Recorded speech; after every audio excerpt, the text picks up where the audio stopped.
இறந்து விட்ட ஒரு மௌத்தா போன ஒரு உடலை அந்த சரீரத்தை தின்றதை எங்க யோசிச்சு பார்ப்போம். நம்ம நீங்க அகோரிகள் என்று சொல்லக்கூடியவங்க இந்த பிணத்தை எடுத்து தின்றதையெல்லாம் நம்ம பார்க்கும்போது எவ்வளவு ஒரு அருவருப்பான, எவ்வளவு ஒரு அசிங்கமான ஒரு செயலை அல்லாஹ் ரப்பல் ஆலமீன் நினைவுபடுத்துறாங்க. ஒரு இறந்து போன ஒரு சகோதர மாமிசத்தை தின்ன நீ விரும்புவியா? அடுத்தது அல்லாஹ்வே சொல்றான், அதை நீ விரும்ப மாட்ட, விரும்பாத ஒன்றை நீ ஏன் செய்கிறாய் என்று சொல்லி அல்லாஹ் ரப்பல் ஆலமீன் இந்த 3 விஷயங்களை நமக்கு சொல்லித்தரக்கூடிய ஒரு நிலையை பார்க்கலாம். அல்லாஹ் ரப்பல் ஆலமீன் வானவர்களை படைச்சிருக்கான். நன்மை எழுதுறதுக்குன்னு உள்ள வானவர்கள் இருக்கிறாங்க, தீமை எழுதுறதுக்குன்னு வானவர்கள் நம்ம எல்லார்கிட்டயும் இருக்கிறாங்க. எல்லாம் நம்ம செய்யக்கூடிய நன்மை தீமை எல்லாத்தையும் பதிவு செய்யக்கூடிய அந்த வேலை அவங்களுக்கு கொடுக்கப்பட்டிருக்கு. நம்மால் என்ன நினைக்கிறாங்கன்னா, நம்ம தான் அதுக்கு வந்த மாதிரி ஒரு ஏட்டோடவே தெரியுது. அவன் இங்க ஏன் உட்கார்ந்தான், இவன் ஏன் அதை செஞ்சான், இவன் ஏன் அங்க போனான், இதை போய் 4 பேர் அந்த தலை வெடிச்சிடும். அவனுக்கு ஏதாவது ஒரு செய்தி கிடைச்சிருச்சுன்னு வைங்களேன், இது அப்படி இருக்குமா இப்படி இருக்குமான்னு அதை துருவி துருவி துருவி எதை அல்லாஹ் ரப்பல் ஆலமீன் செய்ய வேண்டாம் என்று சொல்கிறானோ அதை செய்து அதை ஒரு 4 பேருக்கு கொண்டு போய் சேர்க்கவில்லை என்றால் மண்டைய வெடிச்சு அப்படியான ஒரு நிலைக்கு நம்ம சென்று கொண்டிருக்கக்கூடியதை பார்க்கிறோம். அதுதான் அல்லாஹ் ரப்பல் ஆலமீன் இறை நம்பிக்கை கொண்டவர்களே என்று அழைத்து சொல்கிறார். இது ஒரு நெருப்பு வணங்கிய ஒரு யூதரையோ ஒரு கிறிஸ்தவரையோ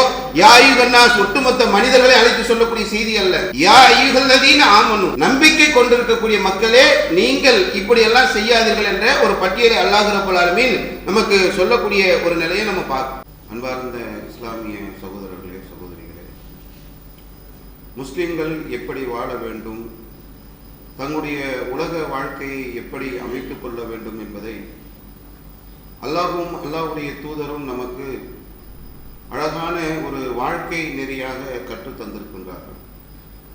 நாம் எப்படி பேச வேண்டும், யாரோடு பழக வேண்டும், நம்முடைய செயல்பாடுகள் எப்படி இருக்க வேண்டும் என்பதையெல்லாம் அழுத்தம் திருத்தமாக சொல்லித்தந்த ஒரு மார்க்கம் இஸ்லாம். அல்லாஹ் ரப்பல் ஆலமீன் தன்னுடைய திருமறை குர்ஆனிலே யா அய்யுஹல்லதீன ஆமனு இறை நம்பிக்கை கொண்டவர்களே என்று நம்மை அழைத்து ஒரு விஷயத்தை சொல்லித் தருகின்றான். நீங்கள் சந்தேகம் கொள்வதை தவிர்த்துக் கொள்ளுங்கள். சந்தேகம் கொள்ளக்கூடியதுல அதிகமான விஷயத்தை நம்மை தவிர்த்துக் கொள்ள சொல்லி அல்லாஹ் ரப்பல் ஆலமீன் சொல்லிவிட்டு சொல்கின்றான், சில சந்தேகங்கள் பாவமானதாக இருக்கிறது.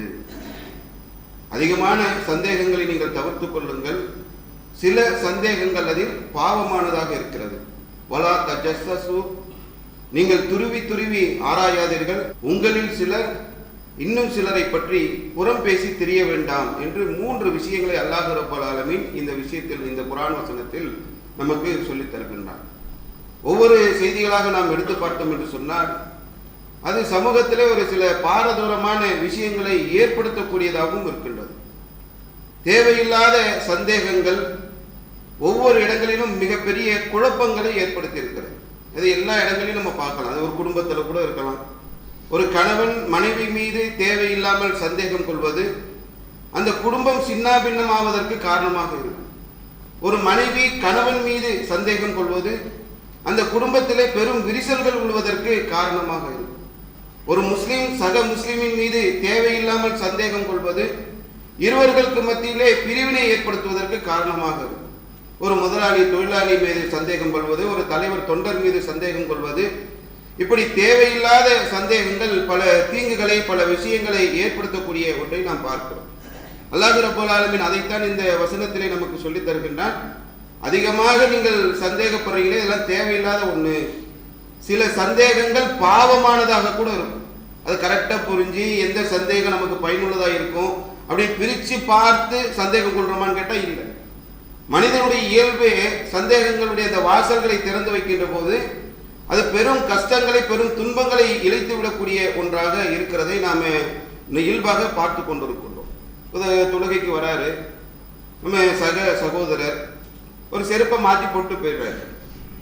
இது இயல்பா சில நேரங்களில் நடக்கக்கூடிய ஒண்ணுதான். இதை நல்ல விதமாகவும் நம்ம எடுக்க முடியும், ஒரு தீய நோக்கத்திலே நம்ம இதை எடுக்க முடியும். எப்படி அதை எடுக்கிறோன்றது ரொம்ப முக்கியமான ஒரு விஷயம். வந்தாரு, ஏதோ வேகத்துல அவசரத்துல போட்டுட்டு போயிட்டாரு அப்படின்னு சொல்றது ஒண்ணு. அவர் பாருங்க எப்படி பண்ணியிருக்காரு, இது செய்யலாமா? பள்ளிவாசல்ல தொலை வரக்கூடியவங்க அந்த மக்களுடைய இதை இப்படி எடுத்துட்டு போயிட்டாரு. அவர் ஒரு பெரிய திருட மாதிரி கட்டமைத்து பேசக்கூடிய அந்த நிலை ஏற்பட்டு விடும். ஒரு 3 பேர் 4 பேர் நம்ம இருக்கிறோம், சேர்ந்து இருக்கிறோம் என்று சொன்னால் நம்ம பேசக்கூடிய அந்த பேச்சுக்களை எல்லாம் நம்ம எடுத்து பார்க்கின்ற போது எதை அல்லாஹ் ரப்பல் ஆலமீன் நமக்கு சொல்லித் தருகிறானோ, எதை செய்யாதீர்கள் என்று சொல்கின்றானோ அது சாதாரணமாக சர்வ சாதாரணமாக நடக்கக்கூடியதை பார்க்கணும். நம்ம 3 பேர் பேசுறோம்னு வைங்களேன், 4ஆவது இல்லாத ஒருத்தருடைய அவர் பலாக்கள் வருதுன்னு ஒரு பேச்சு வருது இல்ல, அந்த பண்பு நார்மலா சாதாரணமாக இன்னைக்கு நம்ம சமூகத்திலே மாறிவிட்ட ஒன்றை பார்க்கிறோம். இதை தொடர்ந்து அல்லாஹ் ரப்பல் ஆலமீன் சொல்கின்றான், இந்த 3 விஷயங்களையும் நீங்கள் செய்யாதீர்கள் என்பதை தொடர்ந்து சொல்லும் போது, இறந்து விட்ட உங்களுடைய சகோதரனுடைய மாமிசத்தை நீங்கள் தின்ன விரும்புவீர்களா? சகோதரனுடைய மாமிசமே நமக்கு ஒரு சிந்தனையை ஏற்படுத்தும்.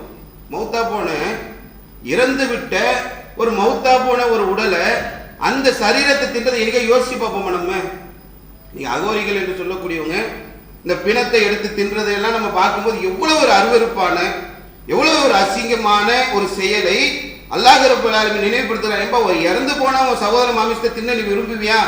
அடுத்தது அல்லாஹ்வே சொல்றான், அதை நீ விரும்ப மாட்ட, விரும்பாத ஒன்றை நீ ஏன் செய்கிறாய் என்று சொல்லி அல்லாஹ் ரப்பல் ஆலமீன் இந்த 3 விஷயங்களை நமக்கு சொல்லித் தரக்கூடிய ஒரு நிலையை பார்க்கணும். நம்ம கிட்ட இந்த பண்பு எப்படி வந்ததுன்னே தெரியல. ஒரு சிலர் பார்த்தவங்கள அல்லாஹ் ரப்பல் ஆலமீன் மாணவர்களை படைச்சிருக்கிறான். நன்மை எழுதுறதுக்குன்னு உள்ள மாணவர்கள் இருக்கிறாங்க, தீமை எழுதுறதுக்குன்னு மாணவர்கள் நம்ம எல்லாருக்கிட்டே இருக்கிறாங்க. எல்லாம் நம்ம செய்யக்கூடிய நன்மை தீமை எல்லாத்தையும் பதிவு செய்யக்கூடிய அந்த வேலை அவங்களுக்கு கொடுக்கப்பட்டிருக்கு. நம்மால் என்ன நினைக்கிறாங்கன்னா, நம்ம தான் அதுக்கு வந்த மாதிரி ஒரு ஏட்டோடவே தெரியுது. அவன் இங்கே ஏன் உட்காந்தான், இவன் ஏன் அதை செஞ்சான், இவன் ஏன் அங்கே போனான், இதை போய் 4 பேர் அந்த தலை வெடிச்சிடும். அவனுக்கு ஏதாவது ஒரு செய்தி கிடைச்சிருச்சுன்னு வைங்களேன், இது அப்படி இருக்குமா இப்படி இருக்குமான்னு அதை துருவி துருவி துருவி எதை அல்லாஹ் ரப்பல் ஆலமீன் செய்ய வேண்டாம் என்று சொல்கிறானோ அதை செய்து அதை ஒரு 4 பேருக்கு கொண்டு போய் சேர்க்கவில்லை என்றால் மண்டைய வெடிச்சு அப்படியான ஒரு நிலைக்கு நம்ம சென்று கொண்டிருக்கக்கூடியதை பார்க்கிறோம். அதுதான் அல்லாஹ் ரப்பல் ஆலமீன் இறை நம்பிக்கை கொண்டவர்களே என்று அழைத்து சொல்கிறார். இது ஒரு நெருப்பு வணங்கிய ஒரு யூதரையோ ஒரு கிறிஸ்தவரையோ யா அய்யுஹன்னாஸ் ஒட்டுமொத்த மனிதர்களை அழைத்து சொல்லக்கூடிய செய்தி அல்ல. யா அய்யுஹல்லதீன ஆமனு, நம்பிக்கை கொண்டிருக்கக்கூடிய மக்களே நீங்கள் இப்படி எல்லாம் செய்யாதீர்கள் என்ற ஒரு பட்டியலை அல்லாஹ் ரப்பல் ஆலமீன் நமக்கு சொல்லக்கூடிய ஒரு நிலையை நம்ம பார்க்கிறோம். சில நேரங்களில் இந்த வெளிப்படையானதை திருத்த வேண்டிய மார்க்கம் நமக்கு சொல்கிறது, அதை இதுக்குள்ள நுழைச்சிடக்கூடாது. நம்ம வெளிப்படையா தெரியக்கூடியது என்ன, நம்ம துருவி துருவி ஆராய்ந்து அதுக்குள்ள போகக்கூடியது என்னன்னு பிரிக்கணும். ஒரு கிரைம் இன்ஸ்பெக்டர் இருக்கிறாங்க, ஒரு கிரைம் போலீஸ் இருக்கிறாங்க, கிரைம் டிபார்ட்மெண்ட்ல இருக்கிறாங்க, ஒரு சைபர் கிரைம்ல இருக்கிறாங்க. குற்றங்களை தேடி தேடி போக வேண்டிய நிலைகள் அவங்க குற்றத்தை தடுக்க வேண்டிய இடத்துல இருக்கிறவங்க. அந்த குற்றத்தை அவர்கள் தடுக்க வேண்டும் என்று சொன்னால் அதுக்குள்ள போய் அதை ஆய்வு செய்ய வேண்டிய நிலைகள் இருக்கும். ஒரு சைக்காலஜிக்கல் டாக்டர் இருக்கிறாங்க, ஒரு மனோதத்துவ நிபுணர் இருக்கிறார், வழிகாட்டக்கூடிய ஒரு இடத்தில் இருக்கிறார்கள் என்று சொன்னால் அவர்கள் செய்யக்கூடியதை நம்ம எடுத்துக்க கூடாது கையில். ஒரு இஸ்லாமிய மார்க்கம் நம்ம எப்படி நடக்கணும், எந்தெந்த விஷயத்தில் எப்படி எப்படி நடக்க வேண்டும் என்ற எல்லா விஷயங்களையும் எல்லா வழிகாட்டுதல்களையும் நமக்கு தரக்கூடியதை பார்க்கணும். ஒரு போருக்கு அல்லாஹ்வுடைய தூதர் அனுப்பி வைக்கிறாங்க. அப்போ ஒருத்தர் என்ன பண்றாருன்னா கலிமா சொல்லி விடுகிறார், லா இலாஹா இல்லல்லாஹ் என்று சொல்லி விடுகிறார். ஒரு அன்சாரி அந்த போர்க்களத்தில் அந்த நபரை சந்திக்கின்ற போது அவர் கலிமா சொன்ன உடனே அவரை அந்த அன்சாரி என்ன பண்றாரு, விட்டுறார். அந்த நேரத்தில் உசாமா பின் ஸைத் ரலியல்லாஹு அன்ஹு என்ன பண்றாங்கன்னா அவரை கொலை செய்து விடுகிறார். இது அல்லாஹ்வுடைய தூதரிடத்தில் வருகிறது. அல்லாஹ்வுடைய தூதரிடத்தில் சொல்லப்படுகிறது, அவர் இஸ்லாத்துக்கு வந்துட்டாரு.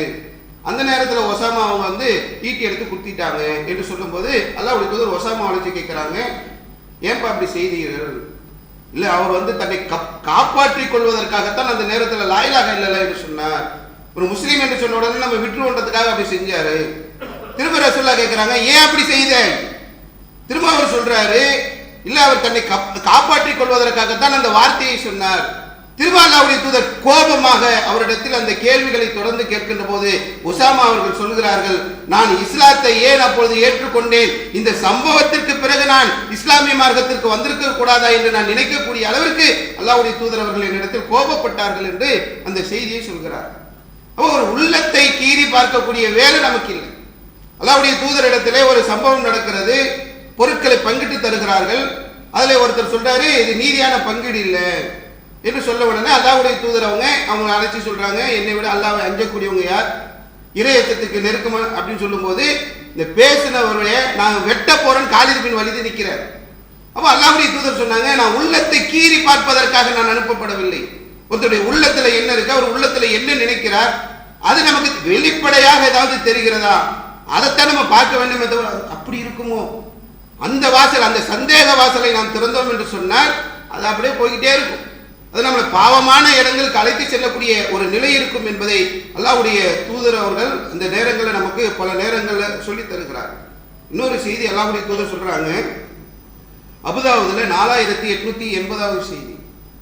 அதாவது உள்ள அளவுக்கு ஈமான் இருக்குதோ இல்லையோ, நாவினால் ஈமானை நம்ம வெளிப்படுத்துகிறோம். நான் முஸ்லீம், நான் அல்லாஹ்வை நம்பிக்கை கொண்டிருக்கிறேன், நான் மறுமையை நம்புறேன், இப்படி நாவில் வெளிப்படுத்தக்கூடிய ஒரு தன்மை இருக்கிறது. அல்லாஹ்வுடைய தூதர் சொல்றாங்க, நீங்க புறம் பேசாதீங்க, துருவி துருவி பிறருடைய குறைகளை நீங்கள் எடுத்துக் கொண்டிருக்காதீர்கள். அப்படி நீங்கள் பிறருடைய குறைகளை துருவி துருவி ஆராய்வதற்கு நீங்கள் முற்பட்டீர்கள் என்று சொன்னால் உங்களுடைய குறையை அல்லாஹ் தேட ஆரம்பித்து விடுவான். நீங்கள் உங்களுடைய வீடுகளுக்குள்ளே முடங்கி கிடந்தாலும் சரி. இந்த ஹதீஸ் அப்படியே வருகிறது. எவ்வளவு பெரிய கோட்டையை கட்டிக்கிட்டு பெரிய ஒரு ராஜாங்கத்தை நடத்திக்கிட்டு எங்க நீ முடங்கி இருந்தாலும் சரி, இன்னொரு சக முஸ்லிமுடைய குறையை நீ துருவி துருவி எடுத்து வெளியே எடுத்தாய் என்று சொன்னால் உன் குறையை அல்லாஹ் எடுக்க ஆரம்பித்து விடுவான் என்று சொல்லி அல்லாஹ்வுடைய தூதர் நமக்கு சொல்லி தருகிறார். நம்ம ஒருத்தர் குறையை தேடுறோம், நம்ம சக்தி என்ன, நம்ம ஆற்றல் என்ன, எவ்வளவு தூரம் போய் நம்ம அதை துருவிட முடியும், எல்லாம் அவருடைய அந்தரங்கத்துக்குள்ள நம்ம நுழைஞ்சிட முடியுமா? அவ்வளவு ஆற்றலுக்கு சொந்தக்காரங்களை நம்ம ஒரு எல்லைக்கு மேல நம்மளால துருவ முடியாது. ஒரு எண்டு வரையும் நம்ம போகலாம், அந்த எண்டு தாண்டிட முடியுமா? இப்படி நீ துருவி துருவி எடுத்தாய் என்று சொன்னால் அந்த முஸ்லீம் செய்யறது ரெண்டாவது. நம்ம ஒருத்தனை நோண்டுவான், அவன் சும்மா இருப்பானா? அவன் நம்ம குறைய தோண்டுவான். ஆனால் இங்க யார் எடுக்க போகிறார்? நான் ஒரு சக முஸ்லிமுடைய குறையை தேடுகின்ற போது என் குறையை அல்லாஹ் ரப்பல் ஆலமீன் தேட ஆரம்பித்து விட்டான் என்று சொன்னால் சந்திக்கு கொண்டு வந்து நிறுத்திட்டானா யார் மானம் போகும்? அப்ப இதை அல்லாஹ்வுடைய தூதர் எச்சரிக்கை செய்கிறார்கள். நீ அடுத்தவன் குறையை போய் தேடுகின்ற போது உன் குறையை ரப்பல் ஆலமீன் தேடுவான். அவன் எங்க அதை மறைத்து வைத்திருந்தாலும் அல்லாஹ் பகிரங்கப்படுத்தி இழிவுபடுத்துவான் என்ற செய்தியை அல்லாஹ்வுடைய தூதர் அவர்கள் நமக்கு சொல்லித் தருகிறார். அப்போ ஒரு சக முஸ்லிம்களுடைய மானமாக இருந்தாலும், குடும்பத்தார்கள், நம்ம வீட்டில் உள்ளவங்க, யாருடைய நிலையாக இருந்தாலும் சந்தேக வாசலை நம்ம திறக்கும் போது அதை யோசிக்கணும். இது சரிதானா? இது பாரதூரமான விஷயத்தை ஏற்படுத்திடுமா? இது குடும்பத்தில் குழப்பத்தை ஏற்படுத்திடுமா? இது நமக்கு தேவையில்லாத பிரச்சனைகளை ஏற்படுத்திடுமான்றதையெல்லாம் நம்ம சிந்தித்து பார்க்க நம்ம கடமைப்பட்டிருக்கோம். இன்னொரு இடத்துல அல்லாஹ்வுடைய தூதர் சொன்னாங்க, ஹஜ்ஜத்துல் விதாவில் நின்று எல்லாருக்கும் உரை நிகழ்த்துறாங்க. உரை நிகழ்த்தும் போது அல்லாஹ்வுடைய தூதர் கேட்டாங்க, இந்த நாள் எப்படிப்பட்ட நாள் என்று தெரியுமா? இந்த மாதம் எப்படிப்பட்ட மாதம் என்று தெரியுமா? ஃபி பலதிக்கும் ஹாதா, இந்த ஊர் எப்படிப்பட்ட ஊர் என்று தெரியுமா என்று சொல்லி ஒவ்வொரு கேள்வியாக கேட்டுவிட்டு அல்லாஹ்வுடைய தூதர் சொன்னாங்க, இந்த ஊர் புனிதமிக்க ஊர், மக்கா என்று சொல்லக்கூடிய அந்த புனிதமான ஒரு ஊர்ல இருக்கும். இந்த மாதம் துல்ஹஜ் என்று சொல்லக்கூடிய ஒரு புனிதமான மாதத்தில் இருக்கும். இந்த நாள் என்பது ஒரு புனிதமான நாள் என்று சொல்லி அல்லாஹ்வுடைய தூதர் சொல்லிவிட்டு சொன்னார்கள், இன்ன திமாக்கும் வ அம்வாலக்கும் வ அஹ்ராலக்கும் அலைக்கும் ஹராம். ஒரு முஸ்லிமுடைய உயிர், அவனுடைய உடைமை, அவனுடைய மானம் உங்களுக்கு ஹராம். ஒரு மானத்தில் போய் கை வைத்து விளையாடக்கூடிய ஒரு வேலையை நம்ம செய்யக்கூடாது என்பதை அல்லாஹ்வுடைய தூதர் அவர்கள் நமக்கு ஹராம் என்று எச்சரிக்கை செய்திருக்கிறார். இது ஒரு சில நேரங்களில் இப்படி நம்ம செய்யக்கூடியதையெல்லாம் அது ஒரு பெரிய பாரதூரமாக ஆக்கிவிடும். உங்களிடத்தில் ஒரு செய்தியை ஒரு தீயவன் கொண்டு வருகிறான் என்று சொன்னால் பையனும் அதை நீங்க நல்ல தெளிவா ஆய்வு செய்யுங்க, ஆராய்ச்சி பண்ணுங்க. வாட்ஸ்அப்ல வருதுங்க, ஐயோ அப்படியே உடனே ஃபார்வர்ட், என்ன இப்படியா? அது ஒரு ஃபார்வர்ட், அது ஒரு 100 பேருக்கு ஃபேஸ்புக்கில் ஸ்டேட்டஸ் வச்சு அது ஒரு 1000 பேருக்கு இப்படி கொண்டு போகக்கூடிய ஒரு நிலையில் அல்லாஹ் ரப்பல் ஆலமீன் ஒரு செய்தி வருதுன்னா அதை முதல்ல ஆய்வு செய்யும், அதோடைய உண்மை தன்மையை பார்க்கணும். என்னன்னே தெரியாம உடனே என் கை போன் இருக்கு, போன் என்னது, டேட்டா போடுறதுன்னா ஏன் இஷ்டம், நான் அனுப்புறேன்னு அனுப்பிட்டே இருக்கிறோம். அது பாவமானதாக மாறிவிடும் என்பதை நம்ம விளங்குறதே இல்லை. ஒரு முஸ்லீமுடைய மானம் என்பது புனிதமானது என்று அல்லாஹ்வுடைய தூதர் அவங்க நமக்கு சொல்லித் தருகிறார். நம்ம அங்கே அனுப்பக்கூடிய அந்த செய்திகள், நம்ம சொல்லக்கூடிய அந்த வார்த்தைகள் ஒரு குடும்பத்தை நாசமாக்கிடலாம், ஒரு சமுதாயத்தை அது பெரிய பாரதூரமான விஷயங்களை ஏற்படுத்தி விடலாம். சில காரியங்கள் எல்லாம் ரத்தம் சிந்தக்கூடிய அளவிற்கான விஷயங்களாக வரலாறிலே மாறி இருக்கிறத நம்ம பார்க்கணும். சாதாரணமான விஷயங்கள், சாதாரணமாக சொல்லப்படக்கூடியது, வரலாற்றையே மாற்றி போட்டிருக்கக்கூடிய சம்பவங்கள் இஸ்லாமிய வரலாற்றில் நிறைந்திருக்கிறது. அப்போ ஏன் வார்த்தை, ஏன் விஷயம், ஏன் கருத்துன்றதை சொல்கின்றத போது அதில் கொஞ்சம் கவனமாக முஸ்லிம்கள் இருக்க வேண்டும் என்பதை நம்ம பார்க்கணும். இதை விளங்குறதுக்கு ஒரு அடிப்படையான ஒரு செய்தியை நம்ம எடுத்து பிரித்து அதை படித்து பார்த்தோம் என்று சொன்னால் அதில் நடக்கக்கூடிய இந்த சம்பவங்கள் அல்லாஹ்வுடைய தூதருடைய வாழ்க்கையில் நடந்தது. புகாரியில் 2661 செய்தி, பெரிய ஹதீஸ். அல்லாஹ்வுடைய தூதர் அவங்க பனு முஸ்தலிக் போருக்கு போறாங்க. போகும்போது எல்லா போருக்கு போகும்போதும் தன்னுடைய மனைவிகளை யார் அழைச்சிட்டு போறதுன்னு முடிவு பண்ணுவாங்க. அதுக்கு போறதுக்கு முன்னாடி ஆயிஷா ரலியல்லாஹு அன்ஹா அவங்க தான் தேர்வு செய்யப்படுறாங்க. அவங்கள அழைச்சிட்டு போறாங்க. போருக்கு போயிட்டு திரும்பி வருகின்ற போது ஒரு இடத்துல ஓய்வு எடுக்கிறதுக்காக தங்குறாங்க. அப்போ தன்னுடைய இயற்கை தேவையை நிறைவு செய்வதற்காக ஆயிஷா ரலியல்லாஹு அன்ஹா ஒரு இடத்துக்கு போறாங்க. அப்போ அவங்க கிட்ட யமன் நாட்டிலேயே இந்த முத்து மாலை ஒன்று வச்சிருந்தாங்க. அந்த வெளியில போயிட்டு வருகின்ற போது பார்க்குறாங்க முத்து மாலையை காணும். முத்து மாலையை காணுமேன்னு சொல்லி திரும்பவும் தான் எங்கே போனார்களோ அந்த இடத்துல போய் பகுதியில் தேடுறாங்க. முத்து மாலையை கண்டெடுத்துக்கிட்டு எங்கே எல்லோரும் தங்கியிருந்தாங்களோ அந்த இடத்துக்கு வருகிறார்கள். எல்லாருமே கிளம்பி போயிட்டாங்க, யாருமே இல்லை. அல்லாஹ்வுடைய தூதர் என்ன பண்ணுவாங்கன்னாக்கா, இப்போது போருக்கு போனாலும் பின்னாடி ஒரு கூட்டத்தை வர வைப்பாங்க. எதற்காக என்று சொன்னால், ஏதாவது பாதிப்பு இருக்கா, எதிரிகள் ஏதாவது செய்ய போறாங்களா, நாம் ஏதாவது தவறுவிட்ட பொருட்கள் இருக்கிறதா என்பதை பார்த்து ஆய்வு செய்து கொண்டு வருவதற்காக பின்னாடி ஆட்கள் இருப்பாங்க. அதில் அல்லாஹ்வுடைய தூதர் சௌபான் பின் முஅத்தல் ரலியல்லாஹு அன்ஹு அவர்களை நியமிச்சிருந்தாங்க. அவங்க பின்னாடி வராங்க. ஆயிஷா ரலியல்லாஹு எல்லாரும் போயிட்டதுக்கு அப்புறம் என்ன செய்யறதுன்னு தெரியல. அவங்க ஒட்டகத்துல ஒரு பல்லக்கு மாதிரி இருக்கக்கூடிய அந்த சிவிகையில தான் அவங்கள வைத்து அழைச்சிட்டு வந்தாங்க. அந்த சிவிகையை தூக்கி ஒட்டகத்து மேல வச்சுட்டு போயிட்டாங்க. ஆயிஷா ரலியல்லாஹு அவங்க ஒல்லியா இருந்ததுனால அவங்க உள்ள இருக்கிறாங்களா இல்லையான்றது தெரியாம அதோடைய எடை பெரிய அளவுக்கு வித்தியாசம் இல்லாதனால எடுத்து வச்சுட்டு கிளம்பி போயிட்டாங்க. அப்ப எல்லாரும் போனதுக்கு அப்புறம் ஆயிஷா ரலியல்லாஹு அந்த இடத்துல இருக்கிறாங்க. எப்படியும் நம்மளை தேடி வந்துருவாங்க, நம்மளை அழைச்சிட்டு போயிடுவாங்கன்னு இருக்கும்போது அங்கே தூங்கிறாங்க. அப்ப பின்னாடி வந்த இந்த நபித்தோழர் ஆயிஷா ரலியல்லாஹு அன்ஹாவை பார்க்குறாங்க. இன்னா லில்லாஹி வ இன்னா இலைஹி ராஜிஊன் அந்த சத்தம் சொன்ன உடனே அந்த உறங்குற நிலையில இன்னும் ஏஞ்சிக்கிறாங்க. அதுக்கப்புறம் அவங்க என்ன பண்றாங்கன்னா, தன்னுடைய ஒட்டகத்தின் மீது ஆயிஷா ரலியல்லாஹு அன்ஹா அவர்களை ஏற்றி இவர்கள் நடந்தவர்களாக அவர்களை மதீனாவுக்கு அழைத்து வந்தார். இதுதான் நடந்த சம்பவம். ஆயிஷா ரலியல்லாஹு வெளியே போறாங்க, முத்துமாலை தவறிடுது, அதை எடுக்கிறாங்க. வரும்போது அந்த கூட்டத்தார் இல்லை என்பதற்காக அங்கே இருக்கிறாங்க. பின்னாடி அந்த பாதுகாப்புக்காக இருந்த நபித்தோழர் வருகின்ற போது அவருடைய ஒட்டகத்தில் ஆயிஷா ரலியல்லாஹு அன்ஹா ஏறிக்கொள்கிறார்கள். அந்த நபித்தோழர் நடந்தவராக அவர்களை மதீனாவுக்கு அழைத்து வந்தாங்க. இதுதான் சம்பவம். அப்துல்லா பின் உபை பின் சலூல் என்று சொல்லக்கூடிய ஒரு நயவஞ்சகன், ஒரு முனாஃபிக், ஆயிஷா ரலியல்லாஹு அன்ஹா மீது அவர்கள் மீது அவதூறு சொல்லி இந்த நபி தோழர்களுக்கும் அவர்களுக்கும் இல்லாத ஒரு விஷயத்தை முடிச்சு போட்டு அதை மக்களுக்கு மத்தியிலே பரப்ப ஆரம்பிக்கிறார். ஒரு செய்தி வருகிறது என்று சொன்னால் அந்த செய்தியுடைய உண்மைத்தன்மை என்ன, அது ஏன் நடக்குது, எப்படி நடந்துச்சா இல்லையா என்பதை எல்லாம் தெரியாமல் அந்த பரப்பக்கூடிய ஒரு நிலை ஏற்பட்டது என்று சொன்னார். ஆயிஷா ரலியல்லாஹு அன்ஹா அவர்களுக்கு இந்த அவதூறுகள் பரப்பும் போது அவங்க நிலை எப்படி இருந்தது நம்ம ஹதீஸ்ல எடுத்து பார்த்தோம் என்று சொன்னார். தொடர்ச்சி அழுதுட்டு இருக்கிறாங்க. ஒரு 2 இரவுகள் ஒரு பகல் முழுக்க தொடர்ச்சியாக அழுது மொத்த அந்த கண்ணீரும் வற்றி விட்டது என்று சொல்லக்கூடிய அளவுக்கு அழுகையை நிறுத்தாம அழுதுகிட்டே இருக்கிறாங்க. அவங்க தன்னுடைய தாயார் வீட்டுக்கு போயிருக்கிறாங்க. தாயாருடைய வீட்டில் இருக்கும்போது திரும்ப அந்த இயற்கை தேவைக்காக வெளியே செல்லும் போது மிஸ்டக் அவங்களுடைய தாயார் ஆயிஷா ரலியல்லாஹு அன்ஹா அவங்களும் மிஸ்டக்குடைய தாயார் 2 பேரும் சேர்ந்து இயற்கை தேவை நிறைவு செய்யறதுக்காக போறாங்க.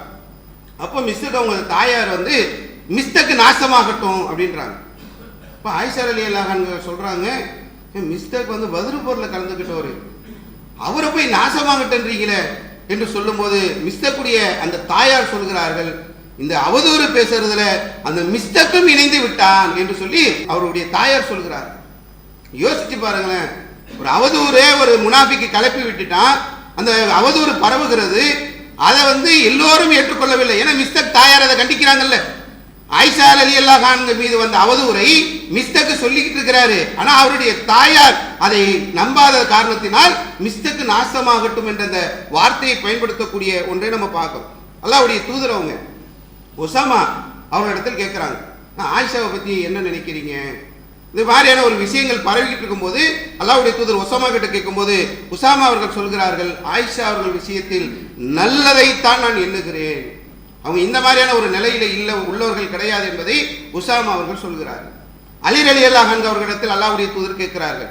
அப்ப அலி ரலியல்லாஹு எல்லார்கிட்டையும் நம்ம கிட்ட பேசுறதை விட அவங்களோட நெருக்கமாக இருக்கக்கூடிய அவங்களுடைய தோழிகள் இருக்கிறாங்க, அவங்க அடிமை பெண்கள் இருக்கிறாங்க, அவர்களிட்ட அல்லாஹ்வுடைய தூதரை கேளுங்கன்னு சொல்லி அவங்க அந்த வாசலுக்கு அல்லாஹ்வுடைய தூதரை சொல்லிடுறாங்க. அப்போ அல்லாஹ்வுடைய தூதர் அவங்க பரீரா அவங்களை அழைச்சி கேட்கிறாங்க. ஆயிஷா ரலியல்லாஹு அன்ஹா அவங்களோடவே இருக்கக்கூடிய அவர்களுக்கு பணிவிடை செய்து கொண்டிருந்த பரீரா அவர்களை அழைத்து அல்லாஹ்வுடைய தூதர் கேட்கிறாங்க, ஆயிஷா விஷயத்துல என்ன நினைக்கிறீங்க?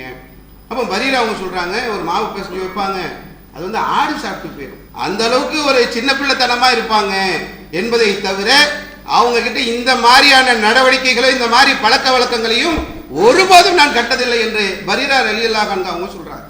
அல்லாஹ்வுடைய தூதர் ஜைனப் அவங்களை கூப்பிட்டு கேட்கிறாங்க. ஜைனப் பின் ஜக்ஸ் ரலியல்லாஹு அன்ஹா அவர்கள் அல்லாஹ்வுடைய தூதரிலே மனைவிமார்களில் ஒருவர். ஆயிஷா அவங்களுக்கும் ஜெயினப் அவங்களுக்கும் கடுமையான போட்டி. அழகுலையும் சரி, அறிவிலையும் சரி, அல்லாஹ்வுடைய தூதரோடு இருக்கக்கூடிய அந்த போட்டியில 2 பேரும் கடுமையான போட்டியில உள்ளவங்க ஆயிஷா அவங்களும் ஜெயினப் அவங்களும். அல்லாஹ்வுடைய தூதர் ஜெயினப் அழைச்சி கேட்கறாங்க, ஆயிஷா விஷயத்துல என்ன நினைக்கிறீங்க? பொதுவா ஆயிஷா ரலியல்லாஹு அன்ஹா அவங்க தாய் வீட்டுக்கு வரும்போது கூட அவங்க தாயார் எப்படி அவங்களுக்கு ஆறுதல் சொல்றாங்கன்னா, நிறைய அந்த மனைவிமார்களுக்குள்ள ஏதாவது பிரச்சனை இருக்கும்ல, அதை கூட யாராவது அப்படி தப்பா சொல்லியிருக்கலாம், இதெல்லாம் நீ போய் பெருசா எடுத்துக்காத என்று சொல்லிதான் ஆறுதல் சொன்னார். அந்த நிலையில ஜைனப் அவங்களுக்கு அழைச்சி அல்லாஹ்வுடைய தூதர் கேட்கறாங்க. 2 பேருக்கு அந்த போட்டிகள்லாம் இருக்கதானே செய்தது. அப்ப ஜைனப் அவங்களை அழைச்சி சொல்லும் போது அவங்க சொல்றாங்க, ஆயிஷா நல்லவள், அவள் நல்லவள் என்பதைத்தான் நான் அறிகிறேன் என்று போட்டி இருக்கக்கூடிய நிலையில அந்த மனப்பான்மை இருக்கும் போது கூட எது சரியோ, எதை அவர்கள் அறிந்திருந்தார்களோ அதை போய் அப்படி இருக்கும், ஒரு வாய்ப்பு இருக்குமோ அந்த வாசலை திறந்து விட்டுறது, அப்படி இருக்குமா இப்படி இருக்குமான்ற அந்த நிலைக்கு போகாமல் அவங்க நல்லவங்க தான் என்று சொல்லி அவங்க சொல்லக்கூடிய ஒரு செய்தியை நம்ம பார்க்கிறோம். இந்த புகாரில வரக்கூடிய இந்த 2661வது செய்தியை நம்ம எடுத்து படித்தோம் என்று சொன்னால் அவ்வளவு ஆழமான கருத்துக்களை எல்லாம் நம்ம அதிலிருந்து தெரிந்து கொள்ளக்கூடிய ஒரு சூழ்நிலைகளை நம்ம பார்க்கணும். அப்ப வெளிப்படையாக செய்யக்கூடிய தவறுகள் இருந்தது என்று சொன்னார். சிலர் பிரச்சாரத்தில் இருப்பாங்க, மக்களுக்கு சத்தியத்தை சொல்லக்கூடிய இடத்துல இருப்பாங்க, அதை ஒரு சபையில போட்டு ஒரு தனி மனித மானத்தை வாங்குறது இல்லை. அவரை திருத்தறதுக்கு ஒரு சமூகத்துக்கு ஏதாவது தேவை என்று சொன்னால் அதற்கு வெளிப்படையான விஷயங்களை பார்ப்பதற்கு மார்க்கம் நமக்கு அனுமதி அளிக்கிறது. நம்ம சில விஷயங்களை எடுத்து பார்த்தோம் என்று சொன்னால் முஸ்லீம்ல வரக்கூடிய 2964வது செய்தி, ஃபாத்திமா பின் கைஸ் ரலியல்லாஹு அன்ஹா அவங்க விவகாரத்தை டைவர்ஸ் ஆயிருக்கு. அப்போ இத்தால இருக்கிறாங்க. இத்தா முடிந்ததுக்கு பிறகு 3 பேர் அவர்களுக்கு திருமணம் முடிக்கிறதுக்காக பேசப்படுகிறது. ஒன்று முஆவியா ரலியல்லாஹு அன்ஹு, அபூ ஜஹல் ரலியல்லாஹு அன்ஹு, உசாமா பின் ஸையித் ரலியல்லாஹு. 3 பேருக்கும் பேசப்படும் போது அல்லாஹ்வுடைய தூதரிடத்தில் ஃபாத்திமா பின் கைஸ் ரலியல்லாஹு அன்ஹா கேட்குறாங்க, 3 பேர் எனக்கு பேசிட்டு இருக்கிறாங்க அப்படின்னு. உடனே அல்லாஹ்வுடைய தூதர் சொன்னாங்க, முஆவியா கொஞ்சம் ஏழை, கொஞ்சம் பொருளாதாரம் குறைவாக உள்ள ஒரு ஆள், அதை பார்த்துக்குங்க. அபூ ஜஹல் கொஞ்சம் கை நீளம் மட்டும் கிடையாது, எப்பவுமே கைத்தடியோட சுத்தக்கூடிய ஆள், பொட்டு பட்டு பட்டுன்னு வைக்கிற ஆளு, சும்மாவும் இல்லை கைத்தடியோட சுத்துற ஆளு, அதையும் நீங்க பார்த்துக்கமா, உசாமா பின் ஸைத் வேணா பார்த்துக்க. அது மாதிரி ஒரு ஆலோசனை அல்லாஹ்வுடைய தூதர் அவங்க சொன்னதை நம்ம பார்க்கணும். அதே மாதிரி முஸ்லீம்ல 3531வது செய்தியாக இடம்பெற்றிருக்கிறது. ஹிந்த் ரலியல்லாஹு அன்ஹு அல்லாஹ்வுடைய தூதர் இடத்துல கேட்கிறாரு, என்னுடைய கணவர் அபூ சுஃபியான் செலவு பண்றதுல ரொம்ப கஞ்சத்தனமா இருக்கிறாரு, குடும்பத்துக்கு தேவை, ஏன்னா ஒரு கணவன் மனைவியை பத்தி போய் பேசினாக்கா அது பேசலாமா, தேவையா தேவையில்லையா, இதை பார்க்கணும். நம்ம ரொம்ப கஞ்சத்தனமா இருக்கிறாரு, செலவு பண்றதுல. உடனே அல்லாஹ்வுடைய தூதர் சொன்னாங்க, அவர் சம்பாதிக்கிறதுல உங்களுக்கு உரிமை இருக்கு, உங்களுக்கு தேவையானதை எடுத்துக்கங்க, மொத்தத்தை அழிக்கிறது இல்லை. அதை சொன்ன உடனே இந்த அதிசயம் நம்ம மக்கள் விதவிதமா புரியக்கூடியதெல்லாம் பார்க்கணும். உங்களுக்கு தேவையான அளவுக்கு நீங்கள் அதிலிருந்து இருந்து எடுத்துக்கொள்ளலாம் என்று சொல்லி அல்லாஹ்வுடைய தூதர் சொல்லக்கூடியதை பார்க்கணும். ஒருத்தர் தொழ வராரு, சபையில தான் தொழுகிறார், தொழுதுட்டு வருகின்ற போது அல்லாஹ்வுடைய தூதர் சொன்னாங்க, ரொம்ப கரெக்டாக தொழுவுங்க. திரும்ப போறார், திரும்ப தொழுகிறார், திரும்ப வந்த உடனே சரியா தொழுவுங்க, திரும்ப வரார், திரும்ப அப்படியே பண்ண உடனே அல்லாஹ்வுடைய தூதர் சொல்லும்போது இதுக்கு மேலே எனக்கு தெரியாது அப்படின்ன உடனே அல்லாஹ்வுடைய தூதர் அவர்கள் இப்படி இப்படி தொழ வேண்டும் என்ற இந்த தொழுகை முறையை சொல்லி தந்தார்கள் என்பதை நம்ம பார்க்கணும். ஒருத்தர் வராரு, அல்லாஹ்வுடைய தூதர் ஜக்காத் வசூலிக்கிறதுக்காக நியமிச்சிருக்கிறாங்க. வந்த உடனே எல்லா பொருளையும் பிரிக்கிறார், இது உங்களுக்கு இது எனக்கு, இது உங்களுக்கு இது எனக்கு, இப்படின்னு பிரிச்சுட்டு என்ன பண்ணா, இது உங்களுக்காக கொடுத்தது, இது எனக்காக கொடுத்தது அப்படின்னு பிரிச்ச உடனே அல்லாஹ்வுடைய தூதர் மிம்பர்ல ஏறிட்டாங்க. மிம்பர்ல ஏறி கடுமையாக கோபப்பட்டவர்களாக, உன் வீட்டில் இருந்தால், உன்னுடைய தாய் வீட்டில் இருந்தால் இந்த பொருட்கள் உனக்கு வருமா, எதற்காக அனுப்பப்பட்டா, என்ன பொறுப்பு, என்ன காரணம் என்று தெரியாம இது உனக்கு எனக்கு என்று பிரிக்கிறீர்களே என்று சொல்லி அல்லாஹ்வுடைய தூதர் கடுமையாக கண்டித்தார்கள் என்பதை நம்ம பார்க்கிறோம். அப்போ ஒரு வெளிப்படையாக தெரியக்கூடிய ஒன்றை எப்படி அணுக வேண்டும், நமக்கு தெரியாத ஒன்றை எப்படி நாம் அதை எடுத்துக்கொள்ள வேண்டும், சந்தேகத்துடைய வாசல்களை எல்லா நேரத்திலும் திறக்கலாமா, சில சந்தேகங்கள் பாவமானதாக இருக்கும், பிறருடைய குறைகளை துருவி துருவி ஆராயக்கூடாது, அப்படி ஆராய முற்படுகின்ற போது நம்முடைய குறையை அல்லாஹ் துருவ ஆரம்பித்து விடுவான் என்பதையெல்லாம் மார்க்கம் நமக்கு சொல்லி தருகிறது. பயன் முடிச்சுட்டு போயிடுவோம்ல, ஜும்மா முடிச்சுட்டு வெளியே போற நேரத்திலேயே அந்த குடும்பத்தில் அது, இந்த குடும்பத்தில் இது, அவன் அப்படி எதுக்கு பேசுறேன்னே தெரியாது. இது நமக்கு தேவையா, இதுல ஏதாவது கருத்து இருக்கிறதா, இதுல ஏதாவது பயன் இருக்கிறதா, எதையும் பார்க்காம அடுத்தவர்களுடைய அந்த பலா கழுவுறதை தான் இன்னைக்கு பேச்சு என்ற நிலைக்கு மாறிவிட்டது. நீ சமூக வலைதளங்கள் உள்ள போனோம்னாக்கா ஒருத்தர் திருத்தறதுக்கோ ஒரு சமூகத்துக்கு பயன்படுறதுக்கோ இல்லாமல் தேவையில்லாத அந்த சந்தேகங்களும் தேவையில்லாத ஆய்வுகளும் இன்று நடந்து கொண்டிருக்கக்கூடிய ஒரு சூழ்நிலையில் அல்லாஹ் ரப்பல் ஆலமீன் அதை எல்லாம் விட்டு விலகிக் கொள்ளுங்கள் என்ற ஒரு எச்சரிக்கையை நமக்கு சொல்கின்றான். அல்லாஹ் நம்முடைய குறையை தேடாமல் இருக்க வேண்டும் என்று சொன்னால் இதிலிருந்து விலகி பாதுகாப்பு பெற்றவர்களாக நாம் இருக்க வேண்டும். அப்படிப்பட்ட நிலை அல்லாஹ் ரப்பல் ஆலமீன் நமக்கு தர வேண்டும் என்று என்னுடைய இந்த முதல் உரை முடித்துக் கொள்கின்றேன். வாஹிரு தஅவானா அல்ஹம்துலில்லாஹி ரப்பில் ஆலமீன். அல்லாஹு அக்பர், அல்லாஹு அக்பர்.